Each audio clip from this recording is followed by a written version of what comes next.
Hello बच्चों, आज class 11 physics के third chapter motion in a straight line का 10th लेक्चर है। लेक्चर का नंबर 3.10 और आज का टॉपिक है हमारा ग्राफ। आज आप ग्राफ पढ़ेंगे। ग्राफ की अगर हम बात करें तो ये ग्राफ इसी चैप्टर में नहीं है, ये आपको अधिकतर चैप्टर्स में, अधिकतर टॉपिक में आपको ग्राफ मिल जाएगा।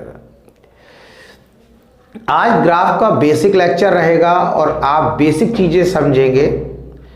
इसमें ये देखना है आपको कि ग्राफ हम कैसे बनाएंगे, ग्राफ को हम कैसे बनाएंगे, और ग्राफ को आज सीखना है पढ़ना, यानी कि ग्राफ को हम पढ़ेंगे कैसे। मेरे अकॉर्डिंग तो ये है कि मैं समझता हूं कि अगर आपको ग्राफ बनाना नहीं आता है कोई बात नहीं है, लेकिन उससे ज्यादा इंपॉर्टेंट उसको पढ़ना ना चाहिए। अगर आपको ग्राफ पढ़ना आ गया तो उसके बाद आप ग्राफ को बना सकते हैं। आपको कोई ग्राफ बोल दिया कि आपको इसका ग्राफ बनाना है, आपने ग्राफ बनाया जबकि आपको पता नहीं था उसका ग्राफ कैसे बनेगा। लेकिन क्या है, अगर आपको पढ़ना आता है ग्राफ तो आप उसको पढ़कर ये बता सकते हो कि भाई मैंने ये बनाया तो ये सही है या गलत है। मतलब आपने बना तो दिया, उसके बनाने के बाद आप उसे पढ़ सकते हो। तो उससे क्या होगा, जब आपको ग्राफ को पढ़ना आएगा तो कुछ ग्राफ बनाने के बाद आपको खुद तरीका समझ में आ जाएगा कि क्या कंडीशन दिया है तो कैसा ग्राफ बनेगा। उसी पे डिस्कस करते हैं। देखो बच्चों, जब हम ग्राफ की बात करते तो हमारे पास दो एक्सेस होती है। एक हमारी होती है एक्स एक्सेस और दूसरी हमारी हो गई है वाई एक्सेस। हम जो भी ग्राफ बनाएंगे इस एक्स वाई एक्सेस के बीच में बनाएंगे। उसके बाद अगर हम बात करें इन दो एक्सेस की तो ग्राफ हम दो फिजिकल क्वांटिटीज के बीच में बनाते हैं। मतलब हम ये देखते हैं कि एक फिजिकल क्वांटिटी में जब चेंज आ रहा है तो दूसरी पर क्या इफेक्ट पड़ रहा है, क्या दूसरी में चेंज आ रहा है या नहीं चेंज आ रहा है, एक कांस्टेंट है या एक वेरिएबल है, ये दोनों वेरिएबल्स हैं। अब इसमें जो इंपॉर्टेंट पॉइंट है वो ये है कि जब हम ग्राफ बनाते हैं तो हमारे पास दो फिजिकल क्वांटिटीज होती हैं। तो उनमें एक होती है हमारी डिपेंडेंट और एक होती है हमारी इंडिपेंडेंट। एक हमारी होती है डिपेंडेंट और एक हमारी होती है इंडिपेंडेंट। तो जो हमारी डिपेंडेंट क्वांटिटी होती है उसको हम वाई एक्सिस के अलॉन्ग रिप्रेजेंट करते हैं और जो इंडिपेंडेंट होती है उसे हम एक्स एक्सिस के अलॉन्ग रिप्रेजेंट करते हैं।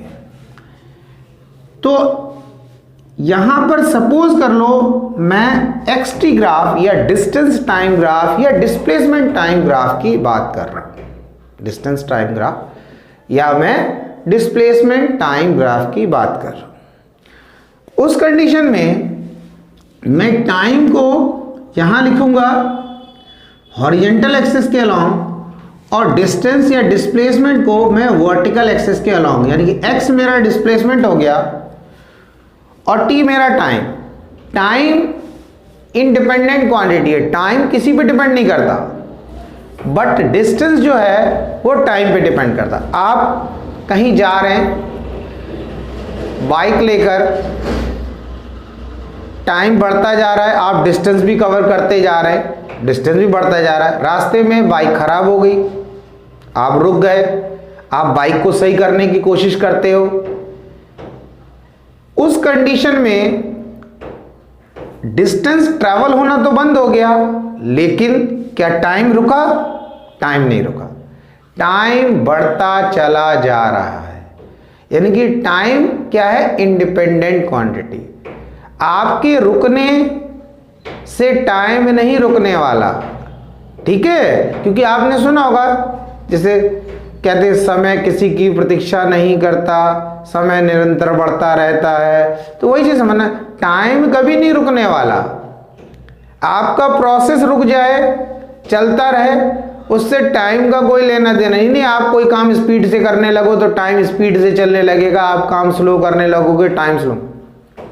टाइम तो जिस तरीके से बढ़ रहा है उसी तरीके से बढ़ेगा। आप रुक गए तो टाइम नहीं रुकने वाला। यानी कि टाइम हमारी क्या है, इंडिपेंडेंट क्वांटिटी है। तो जब भी आप दो फिजिकल क्वांटिटी के बीच में ग्राफ बनाएंगे तो जो हॉरिजॉन्टल एक्सिस है उसको हम इंडिपेंडेंट क्वांटिटी के लिए रखते हैं। यानी कि जैसे मैंने टाइम है हमारी इंडिपेंडेंट क्वांटिटी है तो वो हम हॉरिजॉन्टल एक्सिस के अलोंग लिखेंगे यहाँ पर, और x जो हमारी डिपेंडेंट है वो वर्टिकल। आप कभी भी देखना एक्स टी ग्राफ में t कभी यहां नहीं लिखा होगा, यानी कि वर्टिकल एक्सिस को रिप्रेजेंट नहीं करेगा t, हमेशा हॉरिजॉन्टल के अलोंग ही होगा। चाहे वो डिस्टेंस टाइम हो, चाहे वो वेलोसिटी टाइम हो, चाहे वो एक्सेलरेशन टाइम हो, टाइम यही होता है।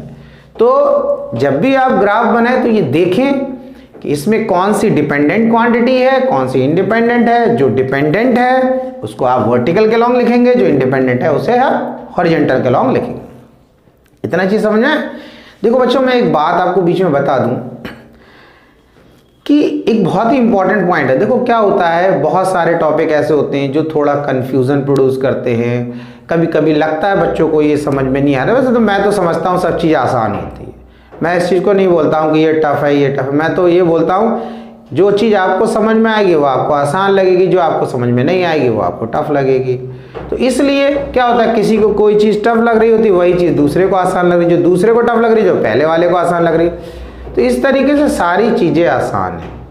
ठीक है, बस यही बात है कि समझ में आ रही नहीं। अगर समझ में आती है तो वो आसान। देखो क्या होता है, बच्चे आप लोग लेक्चर देखते हो, वीडियोस देखते हो, स्कूल में पढ़ते हो, वहाँ पर जो भी आपकी प्रॉब्लम्स होती हैं आप उनसे डिस्कस करते हो स्कूल के टीचर से, या आप कहीं पर अगर किसी से हेल्प ले रहे हो, किसी भैया से, किसी टीचर से, या कोचिंग पढ़ते हैं, जो भी है, तो वहाँ भी आप बहुत सारी अपनी प्रॉब्लम को वहाँ पर जाके शॉर्ट आउट करते हैं। देखो मैं आपको एक बहुत ही इंपॉर्टेंट पॉइंट बताऊँ इसमें, और बहुत एक अच्छी सी बात बताऊँ जिससे आपको कुछ सीखने को भी मिलेगा।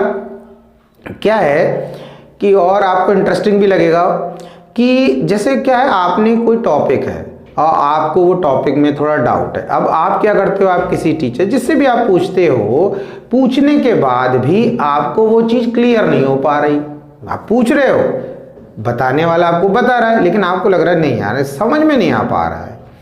अब इस कंडीशन में क्या, ऐसी कंडीशन बच्चे जब पढ़ते हैं तो डेफिनेटली मैं कहता 100% बहुत सारे बच्चों को ये प्रॉब्लम आती है कि मैं आपके लिए बोल रहा हूँ, बहुत सारे बच्चों को प्रॉब्लम आती है कि जब वो कोई भी चीज़ पूछने जाते हैं तो कई बार टीचर समझाता है तो फिर समझ में। तो आप क्या करो, जब ऐसी कभी कंडीशन आती है और आपको बोला जा रहा है कि भाई टीचर बता भी रहा है और आपको समझ में नहीं आ रहा है, तो आप क्या करो उस कंडीशन में, आप अपनी प्रॉब्लम को उसको बताओ। यानी कि आप उसको उस टॉपिक के बारे में क्या समझते हो। जैसे आपने कोई टॉपिक है, आपने कहा सर मैं तो जैसे ये टॉपिक है, मेरे को लग रहा है मेरे अकॉर्डिंग, जैसे आप अपने बता रहे टीचर को कि भाई मेरे अकॉर्डिंग ये होना चाहिए, ये ऐसा होना चाहिए, इसको मैं ऐसा समझ रहा हूँ, उसको मतलब उस टॉपिक की थोड़ी डिटेल जो आप समझ रहे हो, जैसा भी समझ रहे हो, मैं नहीं बोल रहा कि आप सही या गलत, जैसा भी आप समझते हो वो आप बता दो। जब वो चीज़ आप उसको क्लियर करके बताओगे तब वो आपको डेफिनेटली उसको बहुत अच्छे से समझा देंगे। क्यों समझा देंगे,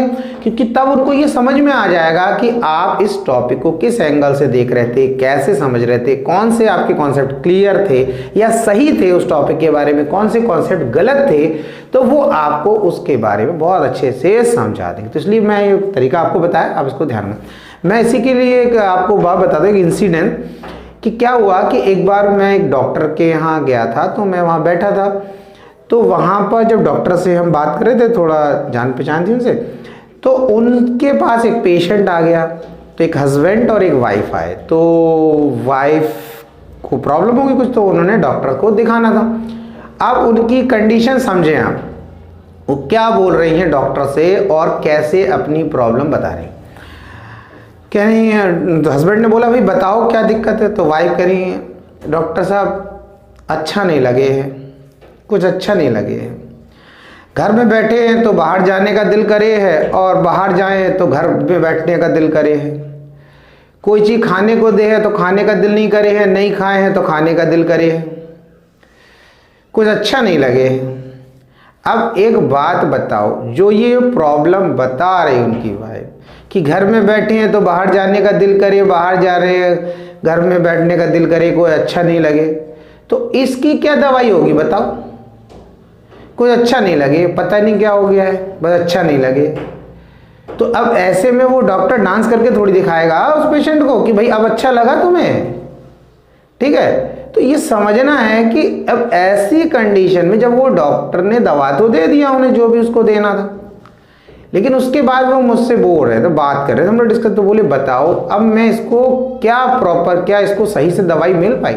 जब वो अपनी प्रॉब्लम ही नहीं बता पा रही है सही से, तो उसको क्या दवाई मिलेगी?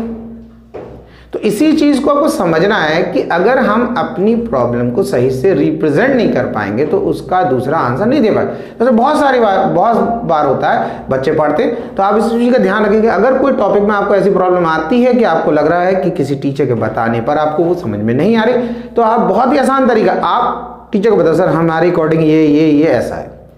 जब आप ऐसे बता दोगे, थोड़ा आइडिया दे दोगे, तो वो बिल्कुल समझ जाएगा कि हाँ ये क्या समझ रहा है, और बिल्कुल डेफिनेटली बहुत अच्छे तरीके से वो आपको उस चीज को समझा देगी, ठीक है? तो अब हम अपने आगे कंटिन्यू करते हैं अपना टॉपिक। तो हमने कह रहे हैं हम एक्सटी ग्राफ की बात कर रहे हैं, डिस्टेंस टाइम ग्राफ। तो मैंने जैसे कहा कि ग्राफ अगर बनाया है तो हम बात करेंगे कि अगर हमें ग्राफ बनाना नहीं आता तो हमें पढ़ना आना चाहिए। अगर पढ़ना आएगा तो हम ग्राफ अगर कोई बना देते तो उसके बाद हम ये देख के पता लगा लेंगे कि हमने सही बनाया गलत बनाया, और उसके बाद धीरे धीरे वो हमें ग्राफ भी बनाना आ जाएगा और पढ़ना तो आता ही है।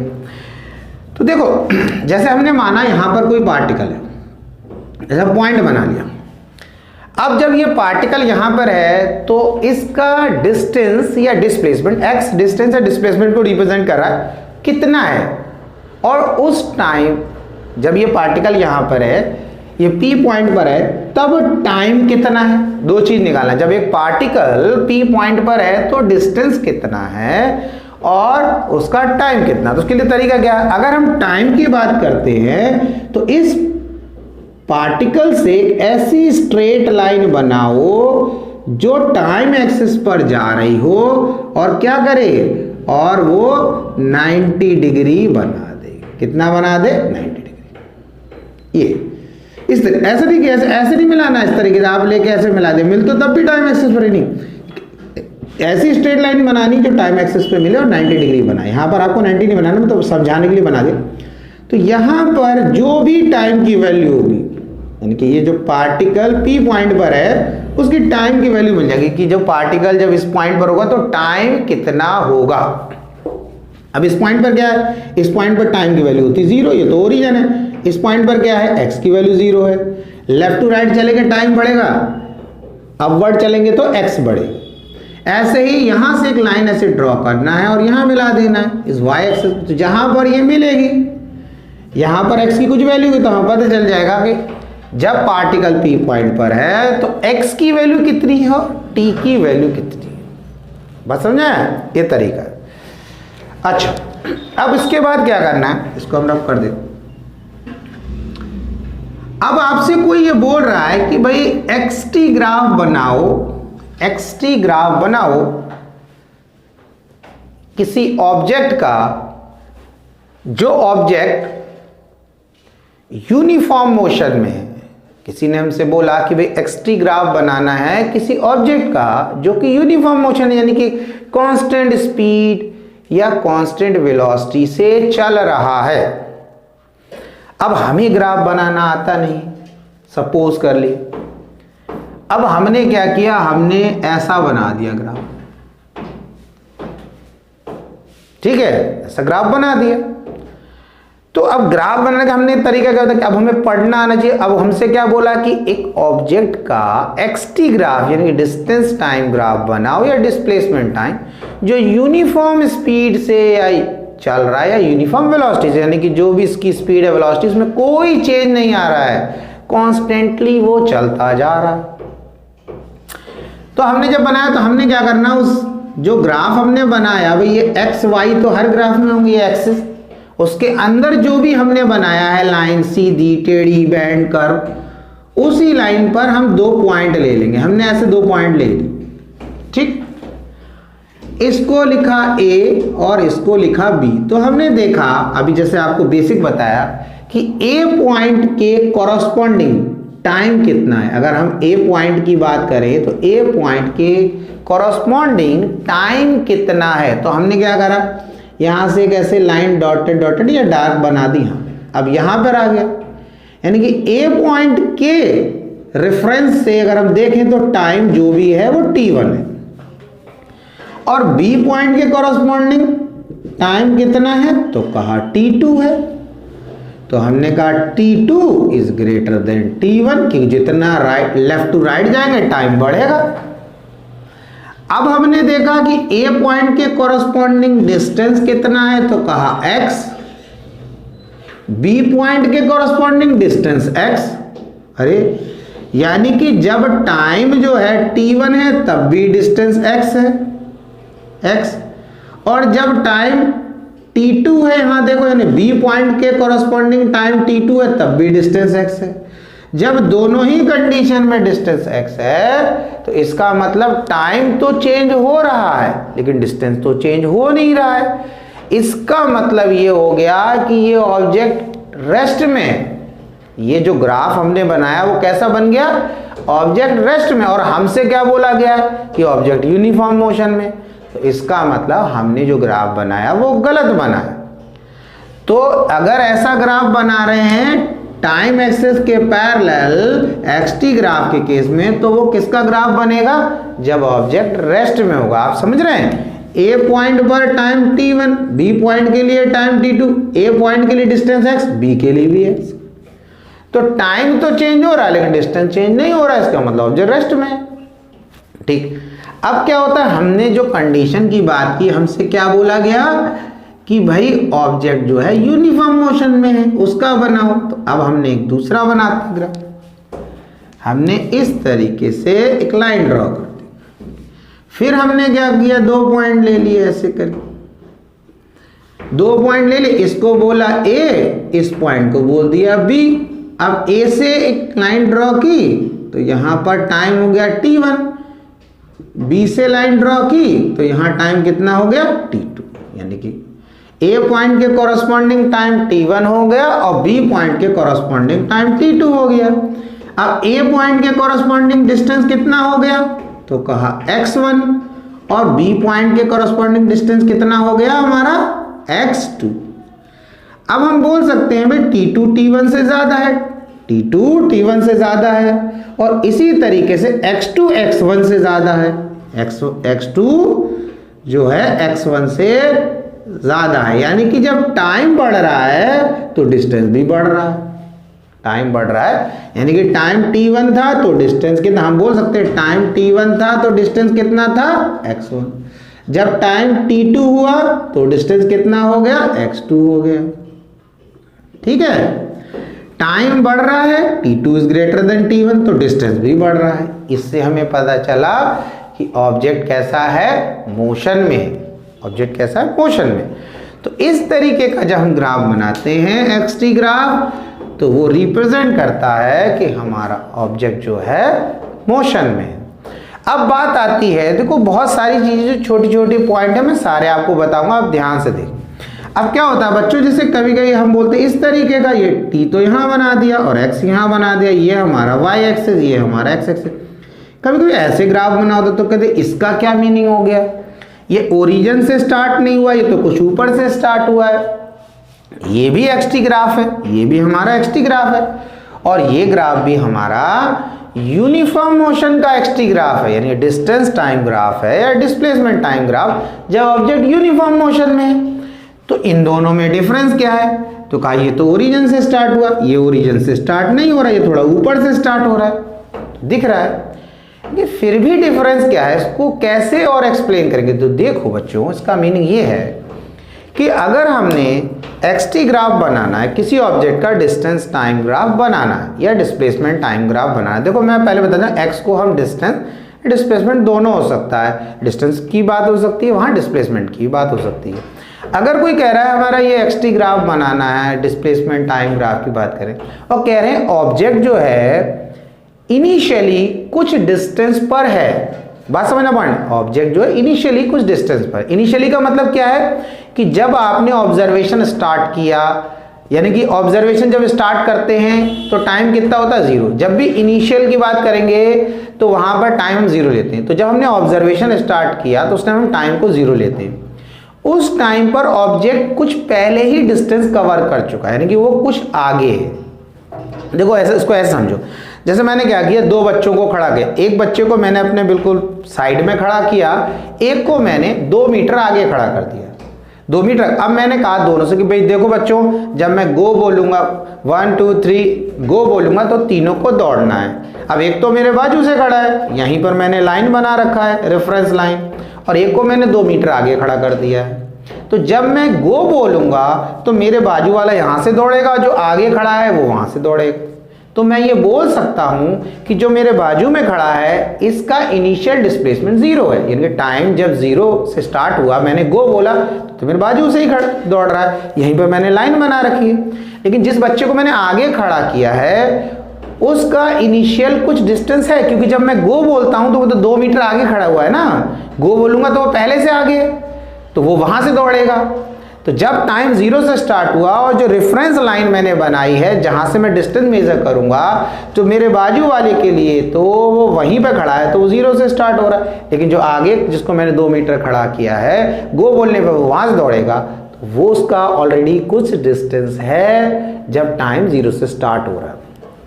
ठीक है, तो इसी तरीके से जब हमने बोला कि ऑब्जेक्ट का कुछ इनिशियल डिस्टेंस है या इनिशियली ऑब्जेक्ट कुछ डिस्टेंस पर है, तब उसका एक्सटी ग्राफ आप इस तरीके से बनाएंगे, उसे ओरिजिन से नहीं बनाएंगे। ये था क्लियर हुआ? ठीक।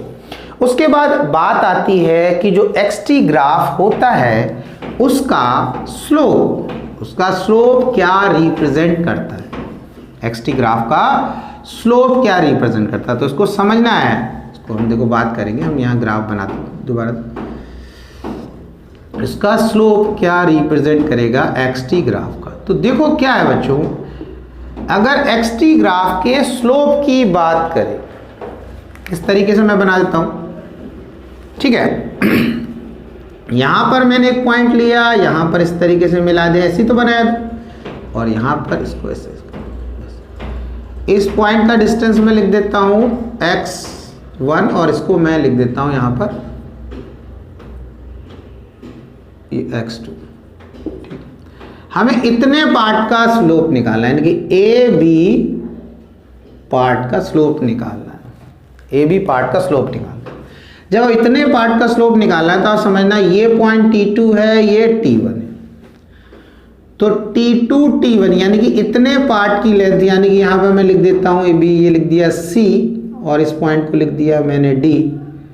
तो C से D तक की जो लेंथ है उसे हम कैसे रिप्रेजेंट करेंगे, T2 minus T1, T2 minus T1। और B से लेकर E तक की जो लेंथ है उसको हम रिप्रेजेंट करेंगे x2 माइनस x1 से। क्यों? क्योंकि भाई इस पॉइंट से लेकर इस पॉइंट तक का जो डिस्टेंस है वो हमारा है x2, ये समझो, और E से लेकर D तक का ये डिस्टेंस है हमारा x1। अगर x2 में से x1 माइनस कर दोगे तो आपका इतना ये डिस्टेंस आ जाएगा। जब किसी लाइन का स्लोप निकालते हैं तो हमेशा tan थीटा का फॉर्मूला लगाते हैं। किसी लाइन का स्लोप निकालते हैं तो tan थीटा का फॉर्मूला लगाते हैं। तो हमने लिया ट्राइंगल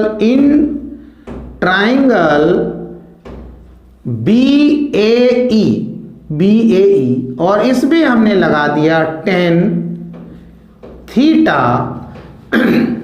ए बी लाइन का स्लोप निकाला, tan थीटा किसके बराबर हो गया, परपेंडिकुलर अपॉन बेस, परपेंडिकुलर हो गया BE, तो मैंने लिख दिया B, और बेस किसको लिया है, AE को, इसको ले लिया A, तो लिखा tan theta equal to B किसके बराबर है, x2 minus x1 upon AE किसके बराबर है, T2 माइनस T1, क्योंकि C से लेकर D तक की लेंथ A से लेकर E तक की लेंथ के बराबर है। तो ये इसकी जगह हम क्या ले सकते हैं, T2 माइनस T1, क्योंकि D को हम किससे रिप्रेजेंट कर रहे हैं, T2 माइनस T1 से।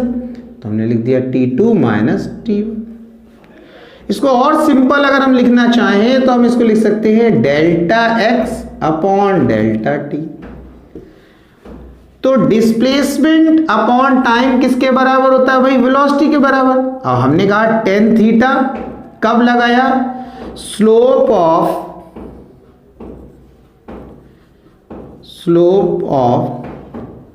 xt graph. xt ग्राफ का स्लोप निकालना है या किसी भी लाइन का स्लोप निकालना है। ऐसा नहीं कि xt ग्राफ, किसी भी लाइन का स्लोप निकालना तो tan थीटा ही लगाना है। जो tan थीटा का फॉर्मूला लगाया सॉल्व करके ये आ गया। अब डेल्टा एक्स और delta T displacement upon time किसके बराबर होता है? वेलोसिटी के। तो मैं इसके आगे वेलोसिटी लिख सकता हूँ नहीं लिख सकता हूँ? तो हम ये बोल सकते हैं कि xt ग्राफ का स्लोप जो होता है वेलोसिटी को रिप्रेजेंट करता है। किसको रिप्रेजेंट करता है? वेलोसिटी को रिप्रेजेंट करता है। हमने क्यों लिख दिया अभी? कि डिस्प्लेसमेंट अपॉन टाइम वेलोसिटी के बराबर होता है। और tan थीटा क्या है? स्लोप ऑफ द लाइन जब हम निकालते हैं उसके लिए हम tan थीटा को यूज करते हैं। इतनी बात आई समझ में? तो इससे एक चीज पता चली कि xt ग्राफ का स्लोप हमें क्या रिप्रेजेंट करता है? यानी डिस्प्लेसमेंट टाइम ग्राफ का स्लोप की अगर हम बात करेंगे तो हमें वेलोसिटी को रिप्रेजेंट करेगा। और हम अगर कह रहे हैं डिस्टेंस टाइम ग्राफ का स्लोप है तो हम बोल देंगे स्पीड को रिप्रेजेंट करेगा। आसान है, समझ में? अब क्या होता है इसमें, आगे चीज समझना है हम। ये चीज आपने समझ लिया कि इसमें ये है कि जैसे ग्राफ इन्होंने बनाया दो ऑब्जेक्ट का, ठीक, इस तरीके से बनाया। यहाँ पर ये ले लिया हमारा टाइम, ये ले लिया x, डिस्प्लेसमेंट। अब एक लाइन ऐसे बना दे, एक लाइन ऐसे बना दे। एक ऑब्जेक्ट A है, एक ऑब्जेक्ट B है। अब कह रहे हैं दो ऑब्जेक्ट का xt ग्राफ है ये, तो बताना है किसकी स्पीड या वेलोसिटी ज्यादा है। तो भाई जिसका स्लोप ज्यादा है उसकी वेलोसिटी। तो किसका स्लोप ज्यादा है? स्लोप, अगर यहां पर एंगल देखें ये B वाला फॉर एग्जांपल अगर 30 डिग्री एंगल बना रहा है तो A वाला उससे ज्यादा बना रहा है। ऐसे ही मैंने 60 डिग्री मान लें तो A का स्लोप ज्यादा है, इसका मतलब velocity of A is greater than velocity of B। दूसरी चीज अगर आप दूसरे तरीके से याद कर सकते हो कि अगर हम इस स्लोप पर एक बच्चे को ऐसे बिठा दें और वो स्लाइड करेगा और यहां पर एक बच्चे को बिठा दे और वो स्लाइड करेगा तो कौन सा? ये बहुत तेजी से स्लाइड करता हुआ आएगा क्योंकि इस लाइन का स्लोप ज्यादा है। तो जब ये तेजी से आएगा तो हम क्या करें? ए वाले बच्चे की वेलोसिटी ज्यादा है, वही तो बोल रहे हैं velocity of A is greater than velocity of B. तो xt ग्राफ में, डिस्प्लेसमेंट टाइम ग्राफ में जिस लाइन का स्लोप ज्यादा होता है उसकी वेलोसिटी ज्यादा होगी। बात समझ में आ गई? ठीक है। अच्छा, अब इसमें देखें कि इसमें पूरी लाइन का स्लोप तो सेम ही रहता है। एक पॉइंट बताता हूं। अब हमें ये कैसे पता चल रहा है यूनिफॉर्म मोशन है? देखिए इसके लिए पॉइंट समझे। अगर मैंने ये फिर से xt ग्राफ बनाया x और t, यहां पर ये लाइन बना दिया मैं यहां पर 2 पॉइंट लेता हूं, इसी तरीके से 2 पॉइंट यहां पर लेता हूं। और अगर बड़ा ग्राफ बना दूं तो और भी बन सकते हैं। मुझे इस y एक्सिस को बढ़ाना पड़ेगा, x एक्सिस को बढ़ाना पड़ेगा। तो मैंने अभी सिर्फ A, B एंड C और D ये 4 पॉइंट लिए। A पॉइंट के कॉरस्पॉन्डिंग टाइम T1, B के कॉरस्पॉन्डिंग T2, इतना देख लो बस। या इसको भी हटा दो आप, इसको हम टाइमिंग को हटा दें, सिर्फ ऐसे ही देख लो, ऐसे भी समझ में आ जाएगा आपको। हम यहाँ पर इस तरीके से बनाते हैं, यहाँ पर इस तरीके बनाते हैं, इस तरीके, यहाँ पर ऐसे बना दिया, इसको ऐसे बना दिया। देखो बच्चों, ये थीटा जितना होगा उतना ही ये भी थीटा होगा। ये दोनों थीटा बराबर होंगे। दोनों थीटा बराबर क्यों बराबर है भाई? ये वाली जो लाइन है इसके पैरेलल है, ये दोनों लाइन पैरेलल है और ये ट्रांसवर्सल है। तो अगर ऐसे लाइन बनती हैं पैरेलल लाइंस और ऐसे कोई ट्रांसवर्सल बन जाती है तो ये एंगल, ये एंगल, ये एंगल, सारे के सारे एंगल बराबर होते। सारे के सारे कैसे एंगल है? कॉरस्पॉन्डिंग एंगल छोटी क्लास में पढ़ा है। तो ये सारे एंगल बराबर। तो इसका मतलब इतने पार्ट का स्लोप, इतने पार्ट का स्लोप, इतने पार्ट का स्लोप, यानी कि A से B तक का स्लोप, B से C तक का स्लोप, सी से डी तक का स्लोप, ये सारे स्लोप क्या होंगे, बराबर होंगे। तो जब सारे स्लोप बराबर है, इतने इतने छोटे छोटे पार्ट की बात कर रहे हैं, तो इसका मतलब स्लोप में कोई चेंज नहीं आ रहा। स्लोप क्या रिप्रेजेंट करता है एक्स टी ग्राफ, वेलोसिटी। तो इसका मतलब वेलोसिटी कैसी है, यूनिफॉर्म, उसमें कोई चेंज नहीं आ रहा है। अब बात आएगी, अगर वेलोसिटी नॉन यूनिफॉर्म होती, मान लो वेलोसिटी बढ़ रही होती, तब क्या होता, तब एक्स टी ग्राफ कैसे बनता। तब देखो एक्स टी ग्राफ कैसे बनेगा, अगर हमारी वेलोसिटी में वेरिएशन आ रहा होगा तब हम इस ग्राफ को ऐसे बनाएंगे। ये तो हमारा हो गया टाइम एक्स, ये हमारा हो गया टाइम एक्स, ये हो गया टी और ये हो गया हमारा एक्स, ये हो गया हमारा टी और ये हमारा हो गया एक्स। उस कंडीशन में हम ऐसा ग्राफ बनाए कि अब देखो ऐसा ग्राफ बना, इसमें देखो हमने एक पॉइंट ये ले, ये एक पॉइंट ले, यहां से एक लाइन ड्रॉ करी ऐसे ए और बी, ये एंगल बना थीटा। 2 पॉइंट और ले लेते हैं, यहाँ पर ये सी एंड ये डी, यहां से लाइन मिलाई। अब आप देखो खुद बना के देख लेना, अगर इस पार्ट का ए बी पार्ट का स्लोप निकालोगे यानी कि एंगल मेजर करोगे, अगर आप डी से मेजर करते हो जितना भी एंगल आएगा उससे ज्यादा ये आएगा, यानी कि थीटा 1 से थीटा 2 ज्यादा होगा, क्योंकि लाइन ऐसे बेंड होती है, कर्व ऐसे करके स्लोप बढ़ता चला जाए, स्लोप बढ़ता चला जाए। तो स्लोप क्या रिप्रेजेंट करता है एक्स टी ग्राफ का, वेलोसिटी। तो ये बता रहा है कि स्लोप बढ़ रहा है, यानी कि ऑब्जेक्ट की वेलोसिटी बढ़ रही है, ऑब्जेक्ट की वेलोसिटी बढ़ रही है। पर यहाँ पर स्लोप नहीं बढ़ रहा है, हम तो स्लोप एक ही बना था, ए से बी तक का स्लोप, बी से सी, सी से डी, किसी का बना, वो स्लोप आपका सेम रहना। जब सेम रहेगा तो ये बता रहा है कि वेलोसिटी में कोई वेरिएशन नहीं आएगा। इतना क्लियर हो गया। तो ये था एक्स टी ग्राफ और उसके बारे में मैंने आपको थोड़ा जनरल आइडिया दिया।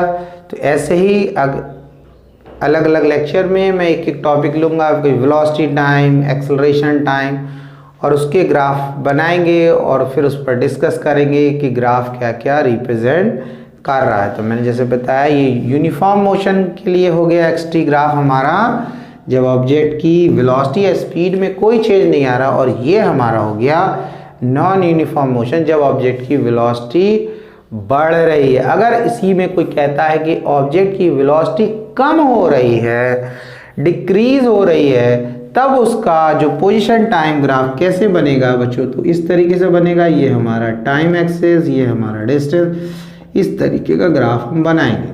ठीक है, इस तरीके का ग्राफ हम बनाएंगे। ये हमारे किसके लिए हो गया, ये हमारा ग्राफ हो गया जब ऑब्जेक्ट की वेलोसिटी डिक्रीज हो रही है, तब उसका एक्स टी ग्राफ हो गया। क्योंकि जब ये लाइन इस तरीके से चल कर और बिल्कुल ऐसे करके मान लिया ऐसे बन जाए, इसका मतलब ये लाइन यहाँ पर अगर हम देखें तो ये एक्स एक्सिस के पैरेलल हो गई। और एक्स टी ग्राफ में जब कोई लाइन एक्स टी ग्राफ में जब हम कोई लाइन बनाते हैं जो टाइम एक्सिस के पैरेलल होती है, तो वो रिप्रेजेंट करने लगती है कि ऑब्जेक्ट रेस्ट में है। ये सबसे पहले ही हमने स्टार्टिंग में बताया, सबसे पहला ग्राफ ये बनाया था। क्यों?